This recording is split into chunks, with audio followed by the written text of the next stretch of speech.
first and foremost.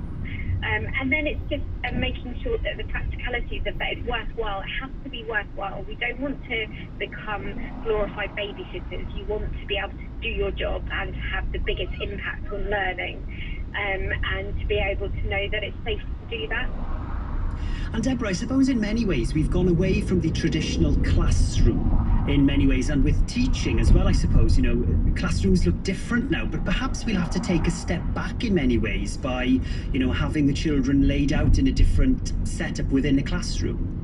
Yeah, but I agree, but sadly the problem is that arguably learning might go backwards. You know, we changed that style of learning for a very particular reason. And we know that collaboration with learning works better, and we are between a rock and a hard place, because the problem is, as Jonathan alluded to, you know, those rites of passages with those children, whether they're 16 or 6 or whatever it looks like, their last day of school, actually, is it going to look the same when you're 2 meters apart from your friends passing that shirt to be signed by a few people?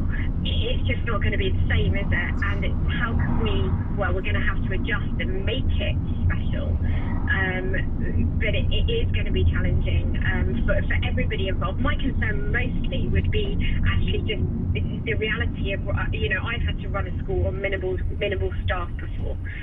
And the problem is that we are going to be short-staffed, because obviously for various reasons you're not going to have a full staffing rota. You're going to be asking staff to teach outside of their comfort area, or not even comfort area, outside of their specialism in terms of their topics.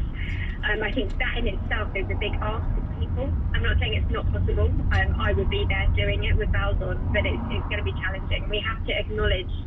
I know that we're very good at acknowledging the heroes on the front line, but we have to also acknowledge the asks that we're doing of teachers as well.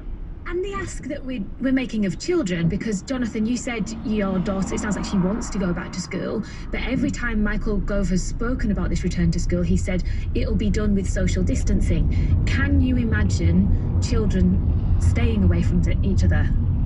Well, it's hard, isn't it? It's hard to imagine that, and it's also hard for us as parents to put ourselves in the school shoes, because what a task it potentially could be for a school to organise this logistically. What a responsibility above and beyond, you know, their usual responsibilities. And just as an example, my daughter's year 6 grouping is what in my area is called a bulge year. So they took on an extra class for their particular year. So there are 90 in year 6, 3 full classes. Now, if you're breaking that down to 15 at a time, effectively you're dealing in 6 classes. That's 6 rooms. Add on the reception, add on the year 1. You're pretty much talking about a full school there, aren't you? So, you know, it's going to be a huge challenge. And this is on top of all the challenges that the parents and the kids are facing at this weird time anyway. I feel sorry for the teachers that have to teach my kids anyway. We were talking to some friends in France, and in their school they've gone back, but the pupils have got to sit within a hula hoop that's around their desk,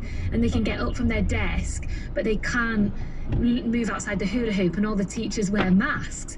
Now, I know my friend's daughter found that traumatic. I'm telling you, now my son would think that was brilliant. He'd be hula hooping and throwing it about and everything. I guess a lot of it depends on how the individual children react as well, don't they? Let's get into the podcast, because the Parenting Survival podcast, can I say, first of all, thank you on behalf of lots of my friends, because this is aimed more at secondary school pupils, isn't it? This podcast has evolved in recent weeks, Jonathan, hasn't it?